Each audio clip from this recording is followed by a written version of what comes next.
Let's start with energy. Work के बारे में हमने पढ़ा कि हम कोई भी काम करते हैं दैट इज कॉल्ड वर्क। अब हम एनर्जी की बात करते हैं जिसकी मदद से हम वर्क कर पाते हैं। एनर्जी तो आपने सुना ही होगा, काम करने की शक्ति। So basically it is the capability और ability to do a work, और an object having a capability to do a work is said to possess energy. अगर मुझ में काम करने की शक्ति है मतलब मुझ में एनर्जी है। एनर्जी नहीं होगी तो मैं काम नहीं कर पाऊंगा। फॉर एग्जाम्पल, आपने मेरे लेक्चर बहुत देर तक सुने तो आप में शायद एनर्जी कम बचे कुछ भी और करने का या कुछ भी और ग्रास्प करने का, तो आप ऐसा बोलोगे कि आई एम वेरी टायर्ड, अब मैं कोई काम नहीं कर सकता। So basically what do you mean is you don't have energy to do work any more. This is what is energy. The object which does work loses energy and the object on which work done's gains energy. ये बहुत ही interesting point है, पर हम starting में आप पढ़ते हैं कि एनर्जी बेसिकली क्या है इस एग्जाम्पल की मदद से। आपने एक हैमर से नेल को तो स्ट्राइक किया ही होगा। नेल स्ट्राइक करने के से क्या होता है, वो नेल अंदर पेनिट्रेट हो जाती है। अब ये हैमर आपने कभी यूज़ किया है तो उसके अंदर आप हमेशा नेल के काफ़ी ऊपर हैमर लेके जाके फिर उसको तेज़ी से स्ट्राइक करते हो। ऐसा आप क्यों करते हो? क्योंकि इसको ऊपर लेके जाने की वजह से हैमर एक एनर्जी गेन करता है, और आप फिर से तेज़ी से उसे मारते हो तो वो और एनर्जी गेन करता है। ये दो एनर्जीज होती है, काइनेटिक और पोटेंशियल, जिसके बारे में हम आगे पढ़ेंगे। बेसिक आइडिया ये है कि आप वो हैमर को ऊपर लेके जाके फोर्स से स्ट्राइक कर रहे हो तो आप उससे एक वर्क करा रहे हो, और वो वर्क करने के लिए जो एनर्जी है वो आप उसको मोशन से दिला रहे हो। सो जब आप ऐसा वर्क करोगे तो आपने हैमर को एनर्जी दी, हैमर से आपने नेल को स्ट्राइक किया, तो इस केस में क्या होगा, हमारा हैमर जब वर्क करेगा तो वो एनर्जी लूज कर देगा, और उसने वर्क किसके ऊपर किया, नेल के ऊपर। तो नेल में क्या होगा, नेल एनर्जी गेन कर लेगी। So the object which does work loses energy and the object on which work is done gains energy. The SI unit of energy is joule, which is the same as the work. So 1 joule of energy is required to do 1 joule of work. Now let's talk about the forms of energy. हमारी energy बहुत सारे forms में होती है। For example we have light energy, heat energy, chemical energy, और उसमें से एक होती है हमारी मैकेनिकल एनर्जी।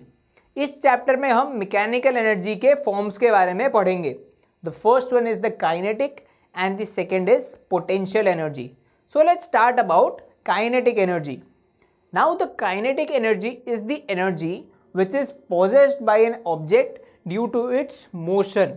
मतलब कोई भी ऐसी बॉडी जो मोशन में है, बेसिकली मूव कर रही है, उसके पास जो एनर्जी होती है that is called the kinetic energy. Basically any object which is in motion is possessing some energy which is called the kinetic energy. इसको समझने के लिए हम फिर से सेम एग्जांपल लेते हैं हमारे हैमर और नेल वाला। जब भी आपकी एक नेल स्टेशनरी वुड के ऊपर आपने रखी है तो उसको अगर आपको वुड से पेनिट्रेट कराना है तो आप सबसे पहली चीज़ क्या करते हो, हैमर को ऊपर लेते हो और बहुत ही अच्छी वेलोसिटी से उसको स्ट्राइक करते हो, so the nail gets penetrated.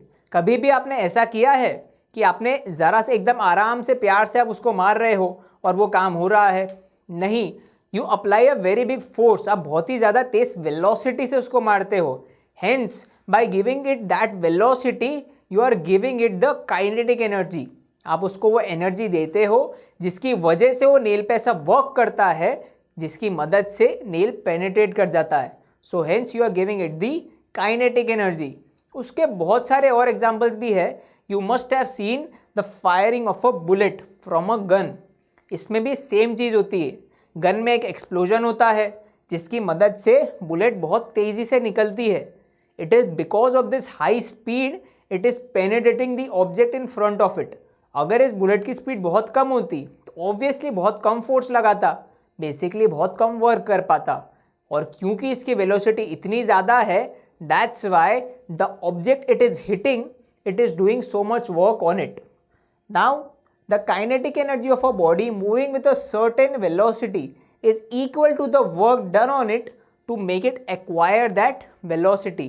मतलब क्या, कोई भी ऑब्जेक्ट जो मूव कर रही है कोई भी वेलोसिटी से v से, अब उसको ये वेलोसिटी v देने में कितना वर्क किया गया, ये वर्क ही इक्वल होता है उसकी काइनेटिक एनर्जी के बराबर। Now let's talk about the second form which is potential energy. This energy is stored in a body due to the change in its position और शेप। बेसिकली क्या, कोई भी object जो मूव नहीं कर रहा हो, now we are talking about the objects which are not moving. कोई भी ऑब्जेक्ट स्टेशनरी पड़ा हो लाइक दिस स्प्रिंग। अब ये स्प्रिंग स्टेशनरी पड़ी है, फॉर एग्जाम्पल आपने इसको कंप्रेस कर दिया, कंप्रेस करने के बाद उसको छोड़ दो तो क्या होगा, अचानक से उस पर एक जर्क लगेगा, वो तुरंत एक्सपांड हो जाएगी और हो सकता है अगर अनबैलेंस फोर्स हो तो बाउंस बैक भी करे। अब एग्जैक्टली ऐसा क्यों हो रहा है? ऐसी तो उसने कौन सी एनर्जी गेन कर ली जिसकी मदद से वो बाउंस तक हो रही है? This energy is potential energy. Now why is this potential energy? Because you are changing the shape of the body. आप क्या कर रहे हो, जब आपने इसको कंप्रेस किया इसकी आइडियल पोजीशन से, so you have change the shape. अब आपको जो वर्क करना पड़ा इस शेप को चेंज करने के लिए, this work gets converted into energy, the potential energy. अब वो पोटेंशियल एनर्जी इस बॉडी ने स्टोर कर ली और जैसे ही आपने अपना फोर्स हटा दिया, वो पोटेंशियल एनर्जी इसने यूज़ करी ऐसे एक्सपांड होने के लिए, बाउंस बैक करने के लिए। This is the potential energy.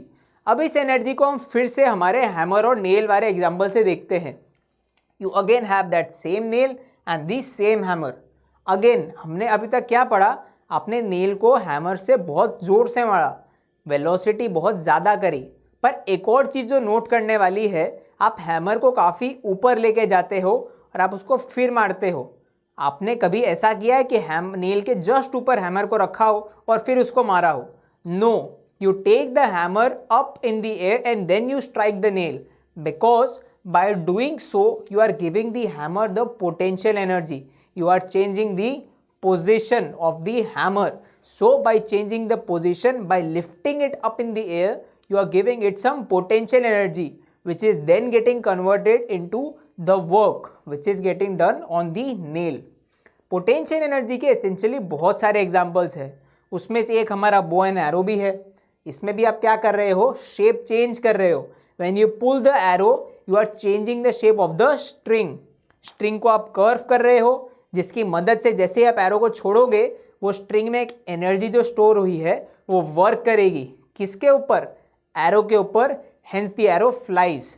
अब इसमें से हमारे पास में एक और एग्जाम्पल है जिसके अंदर आपके पास में कोई बॉक्स पड़ा हो ग्राउंड पे और आप उसको एक हाइट पे लेके जाओ। हाइट पे लेके गए मतलब पोजीशन चेंज करी, hence it will acquire potential energy. अब इस केस में जो इसने एनर्जी ली वो कौन से फोर्स के अगेंस्ट ली? एक ही फोर्स है, that is the gravity which is acting downwards. Hence the potential energy the object is acquiring in this example is called the gravitational potential energy. Why is it called this? Because the work is getting done against the gravity. तो this was our gravitational potential energy. अब हम potential energy exactly कितनी body acquire करती है उसको derive करने की try करते हैं।